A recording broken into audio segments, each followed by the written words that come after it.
Hello student, welcome back to my YouTube channel Asha medical classes. So आज हम discuss करने वाले हैं थैलासेमिया।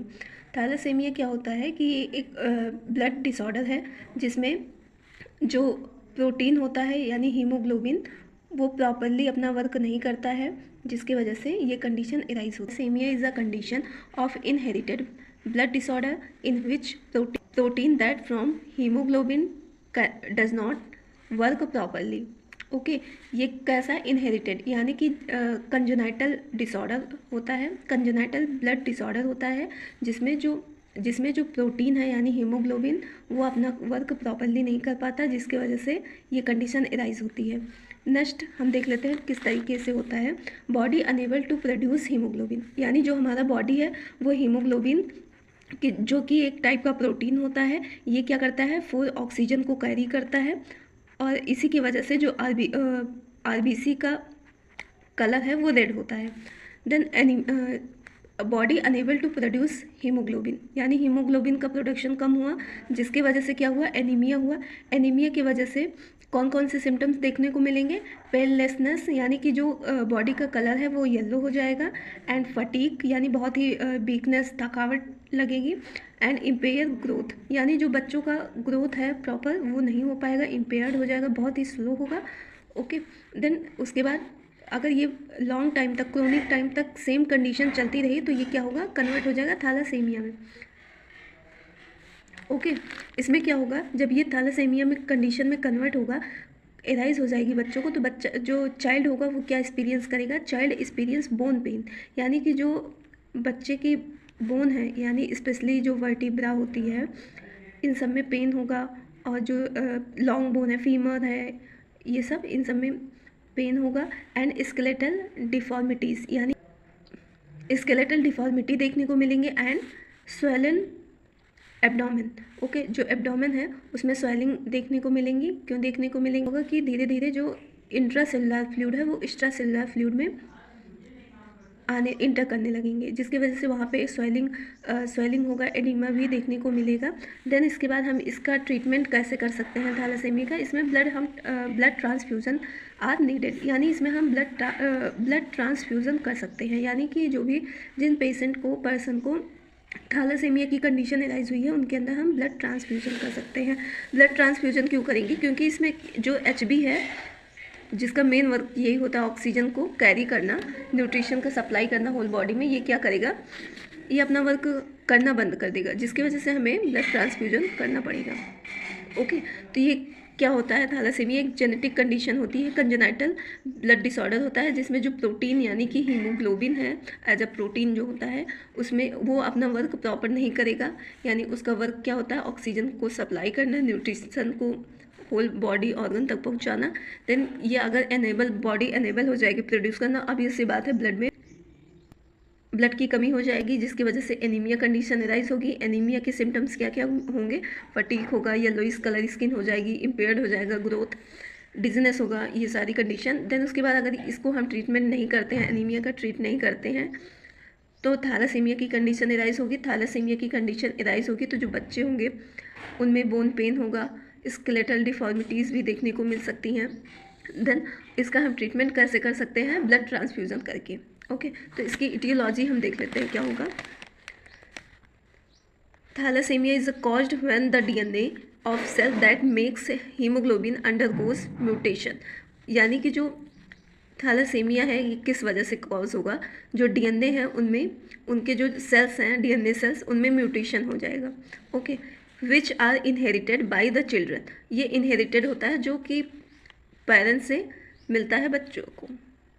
Okay, hemoglobin molecules are made up of alpha and beta chain that can undergoes mutation, यानी कि जो हमारा हीमोग्लोबिन है वो दो चीज़ों से मिलके, दो कंपोनेंट से मिलके बनता है, alpha and beta. Okay, alpha and beta chain से मिलके ये हीमोग्लोबिन बनता है। अब इसमें क्या होगा कि जो इन अल्फ़ा एंड बीटा सेल्स हैं इनमें जो डीएनए है उनमें म्यूटेशन हो जाएगा, जिसकी वजह से क्या होगा, production of either of these chain is reduce in thalassemia, यानी कि जो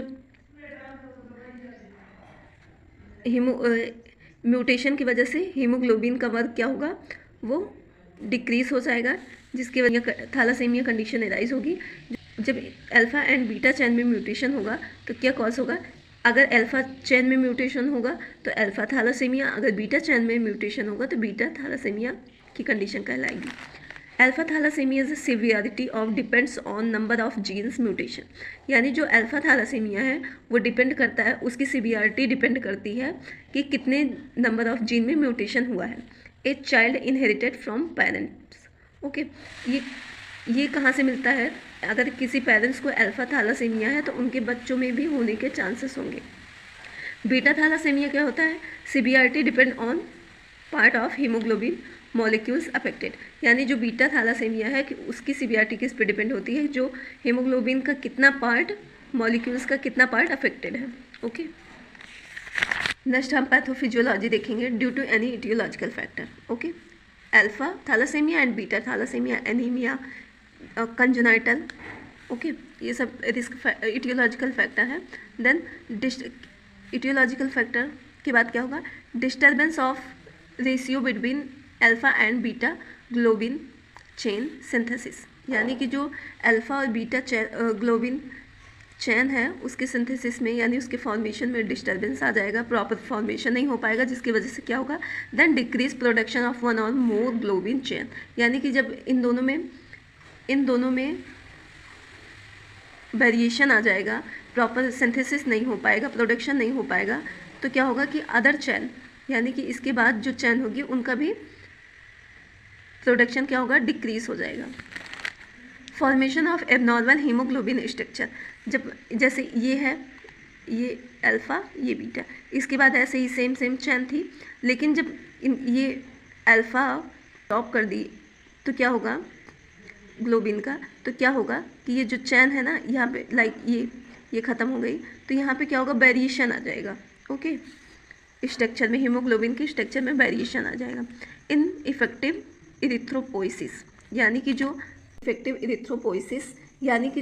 इरिथ्रोपोइसिस यानी आरबीसी का फॉर्मेशन है वो क्या होगा? इनइफेक्टिव होगा, यानी कि उसका फॉर्मेशन होगा जो थोड़ा बहुत, वो वर्क नहीं करेगा। एक्सेसिव आरबीसी डिस्ट्रक्शन, ओके, यानी कि बहुत सारी आरबीसी क्या होंगी? उनका डिस्ट्रक्शन होगा, जिसके वजह से आयरन ओवरलोड होगा, यानी कि अगर बहुत ज़्यादा आरबीसी का डिस्ट्रक्शन हो रहा है तो क्या होगा? आयरन का ओवरलोड हो जाएगा बॉडी में।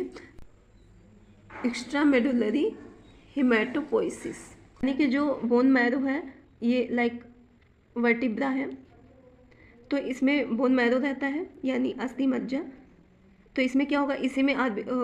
इसी में ब्लड का फॉर्मेशन होना था, जो ब्लड सेल्स हैं, लेकिन इसमें क्या होगा कि इससे बाहर यहाँ पे फॉर्मेशन होने लगेगा ब्लड सेल्स का। उसके बाद क्या होगा? थैलासेमिया की कंडीशन एराइज होगी, यानी कि जो भी ब्लड सेल्स बनते हैं हीमोग्लोबिन, उनमें क्या होगा कि वो अपने वर्क को अच्छे से नहीं करेंगे, जिसकी वजह से एनीमिया होगा। एनीमिया बोन रिलेटेड डिसऑर्डर होगा।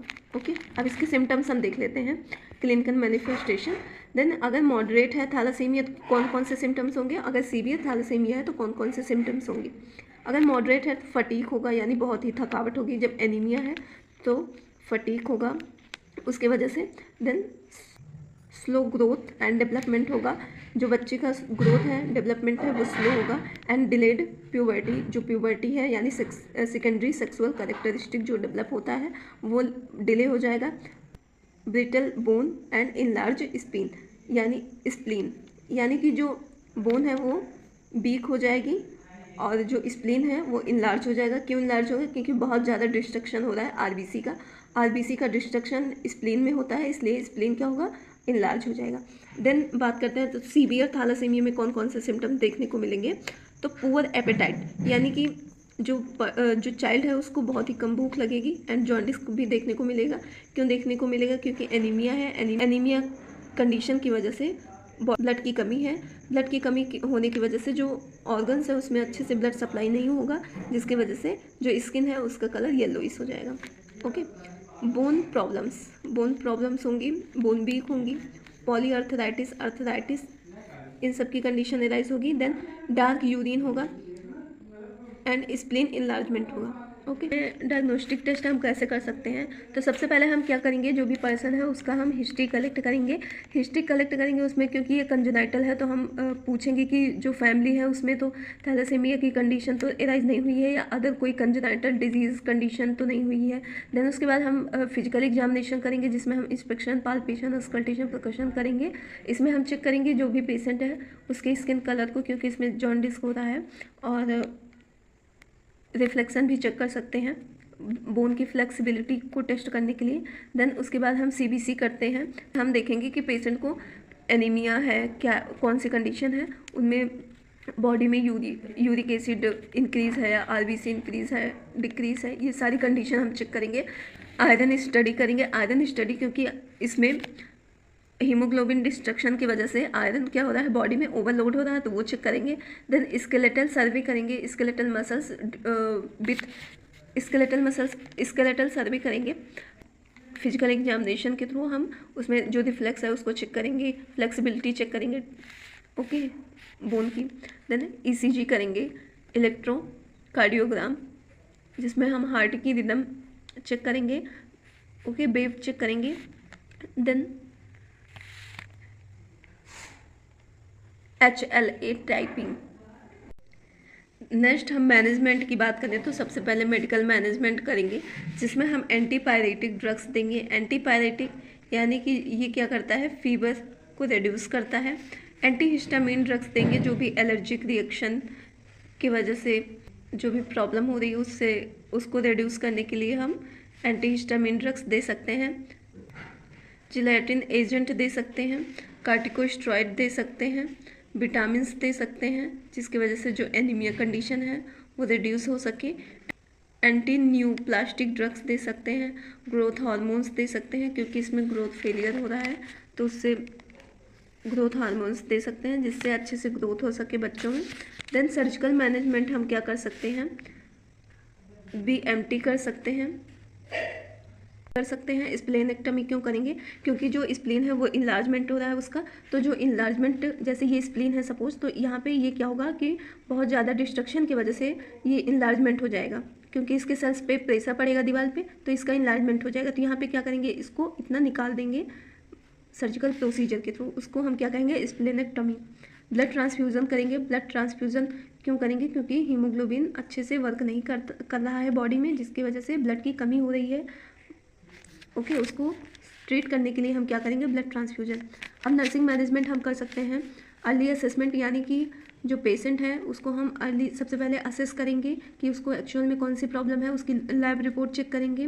देन उसको कंफर्टेबल पोजीशन प्रोवाइड करेंगे, फिजिकल एग्जामिनेशन करेंगे। नेक्स्ट हम क्या करेंगे, प्रिपेयरिंग